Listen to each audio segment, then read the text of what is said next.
सिरात मुस्तकीम चैनल को सब्सक्राइब करें, लाइक एंड शेयर करें और बेल बटन को लाजमी प्रेस करिएगा ताकि जैसे ही मैं कोई वीडियो अपलोड करूं फौरी तौर पे आप लोगों को मिल सके। अस्सलामुअलैकुम दोस्तों, कैसे हैं आप लोग। दोस्तों, आज की ताज़ा तरीन ख़बरें मैं आपसे शेयर करना चाहता हूं। सबसे पहली ख़बर वज़ारत दाखिला मिनिस्ट्री ऑफ इंटीरियर की तरफ से है।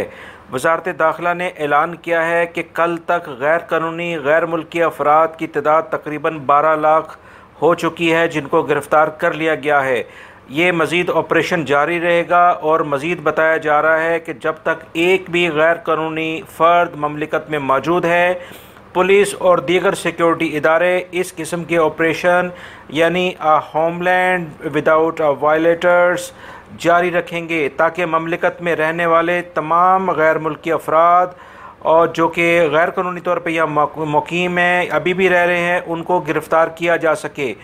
इन तमाम सूरत हाल को देखते हुए वज़ारत दाखिला ने मज़ीद कहा है कि इस ऑपरेशन से सबसे ज़्यादा फ़ायदा सऊदी शहरी और यहाँ पर कानूनी तौर पर मुकीम गैर मुल्की अफराद को होगा, क्योंकि वो एक पुरअमन माहौल और बुनियादी हकूक़ के तहत यहाँ ज़िंदगी गुजार सकेंगे।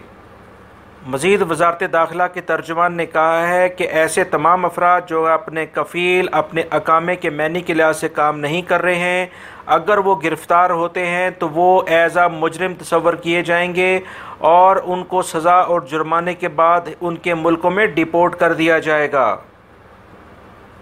दोस्तों, जद्दा से ख़बर आई है कि जद्दा के अस्सलाम शॉपिंग मॉल में अचानक आग लग गई। आग लगने की वजह से वह काफ़ी वहाँ भगदड़ मच गई और 7 लोग शॉपिंग सेंटर में फंस गए, जिन्हें शहरी दफा की टीम ने बाहिफाजत निकाल लिया।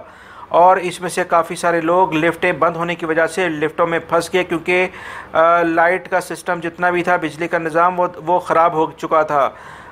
इस तरह से तमाम सूरत हाल में अल्हम्दुलिल्लाह इस वाक़े में किसी के जानी नुकसान होने की कोई इतला नहीं मिली है। कुछ अफराद ज़ख्मी ज़रूर हुए हैं और ये आग बेसिकली जनरेटर के अंदर लग गई थी, जो कि काफ़ी देर चलने के बाद गर्म हो गया था और लाइट का कुछ इशूज़ थे, इलेक्ट्रिसिटी यहाँ पर नहीं थी, जिसकी वजह से काफ़ी देर से जनरेटर को चलाया हुआ था।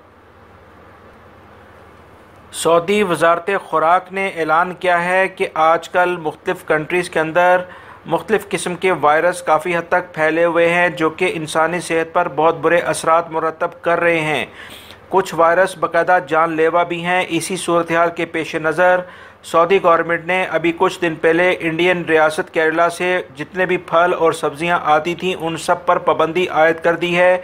बल्कि गल्फ़ कंट्री ने भी इन तमाम सूरत हाल को देखते हुए वहाँ से आने वाले फलों और सब्ज़ियों पर पाबंदी आयद कर दी है।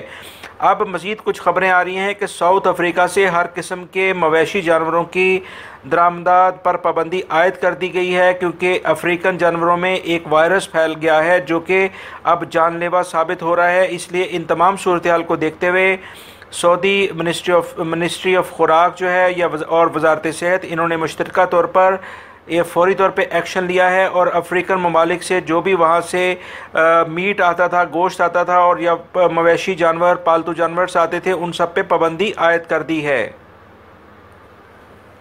दोस्तों, शहरी दफा ने एक बार फिर बहुत ज़ोर देते हुए तमाम सऊदी अरब में मुकीम लोगों को ख़बरदार किया है कि मोबाइल, लैपटॉप और टैबलेट वगैरह चार्जिंग के दौरान इस्तेमाल ना करें। इससे बैटरी फटने और आग लगने के चांसेस बहुत ज़्यादा बढ़ जाते हैं। चार्जिंग के दौरान मोबाइल का दर्जा हरारत यानी टेम्परेचर काफ़ी हद तक बढ़ जाता है और मज़ीद इस्तेमाल करने से इसमें मज़ीद इजाफ़ा देखने में आया है। इस इजाफ़े की वजह से बैटरी फट जाती है, जो कि अक्सर आग लगने की वजूहात अभी तक जो आ रही हैं। शहरी दफा ने तमाम सऊदी अरब में मौजूद लोगों को, जिसमें मुल्की और गैर मुल्की अफराद शामिल हैं, उनको मुतवज्जा किया है कि ऐसी सूरत हाल में बैटरी मोबाइल का, लैपटॉप का और टैबलेट वगैरह का इस्तेमाल ना करें जब वो चार्जिंग पर लगे हुए हों।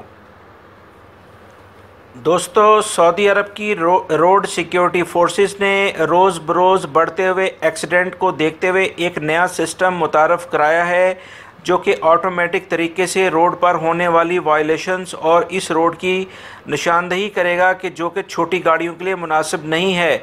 इस खुदकार निज़ाम से ममलिकत में एक्सीडेंट की बढ़ती हुई शरह को कम किया जा सकता है। ये एक बिल्कुल लेटेस्ट टेक्नोलॉजी यूज़ हुई है जिसमें आपकी गाड़ी के अंदर बैठे हुए आपको उस रोड की कंडीशन बता दी जाएगी और उस रोड के अंदर क्या ये रोड सूटेबल भी है आपके लिए, आपकी गाड़ी के लिए या नहीं। ये एक नई एप्लीकेशन रोड सिक्योरिटी फोर्सेस ने मुतारिफ़ कराई है। यमनी हौसी बागियों की तरफ से फेंके गए मिज़ाइलों की तस्दीक करते हुए सऊदी गवर्नमेंट का कहना है कि दोनों मिज़ाइल नजरान शहर में आबादी के इलाके में फेंके गए थे। एक मिज़ाइल यमन की हदूद में ही गिरकर तबाह हुआ, जबकि दूसरा मिज़ाइल खुशकिस्मती से रेगिस्तान में गिरा और इन दोनों हमलों में कोई भी जानी या माली नुकसान नहीं हुआ है। अगर ये मिज़ाइल आबादी में गिरते तो खुदा न खास्ता जानी व माली नुकसान हो सकता था। दोस्तों, सऊदी अरब के इलाके सुरैत उबैदा में एक गाड़ी गहरे गड्ढे में जा गिरी जिससे एक शख्स हलाक और 2 ज़ख्मी हुए। असीर रीजन से शहरी दफा ने रेस्क्यू करते हुए 180 मीटर गहरे गड्ढे से गाड़ी को बामुश्किल बाहर निकाला जिससे 3 सऊदी शहरी मौजूद थे। एक शहरी मौके पर ही हलाक हो गया, एक ज़ख्मी शदीद नौयत का था जबकि दूसरे की हालत ख़तरे से बाहर बताई जा रही है। मक्कातुल मुकर्रमा से खबर आई है कि गैर मियारी इफ्तार पैकेट फ़रोख्त करने वाले 11 गैर मुल्की अफराद को गिरफ़्तार कर लिया गया है। मक्का पुलिस का कहना है कि ये 11 गैर मुल्की गैर कानूनी तरीके से किचन चला रहे थे। उन्होंने वहां एक्सपायर मछली और मुर्गियों का गोश्त भी काफ़ी कसीर तादाद में ज़ख़ीरा किया हुआ था। पुलिस ने कार्रवाई करते हुए नाकाबिले इस्तेमाल 4 टन गोश्त ज़ब्त कर लिया है और गिरफ़्तार गैर मुल्की कारकुनों को तहवील में लेकर मज़ीद तफ्तीश के लिए तफ्तीशी अदारों के सुपुर्द कर दिया गया है। दोस्तों, आज सुबह से जो खबर चल रही है कि मक्कातुल मुकर्रमा में दूसरी मंजिल से छलांग लगाने वाले एक शख्स, जिसकी शुरू में ये खबर आई थी कि इसकी नेशनलिटी पाकिस्तानी है और इसके बारे में बाद में जो अभी लेटेस्ट ख़बरें आई हैं उसके लिहाज से ये पाकिस्तानी नहीं है बल्कि ये फ्रांसीसी शहरी है जो कि अलजायर से जाकर वहाँ पर सेटल हुआ था और इसकी उम्र 26 साल है। ये कुछ दोस्तों आज की लेटेस्ट इन्फॉर्मेशन थी जो मैंने आपसे शेयर की है। उम्मीद करता हूँ मेरी इस वीडियो को आप लाइक करेंगे, इसको दूसरे दोस्तों से भी शेयर करेगा और अपना बहुत सारा ख्याल रखिएगा। अगर आपने मेरा चैनल सब्सक्राइब नहीं किया है तो प्लीज़ इसको सब्सक्राइब कर लें, बेल बटन लाजमी प्रेस कर लेगा। वीडियो देखने का बहुत बहुत शुक्रिया। अस्सलामु अलैकुम।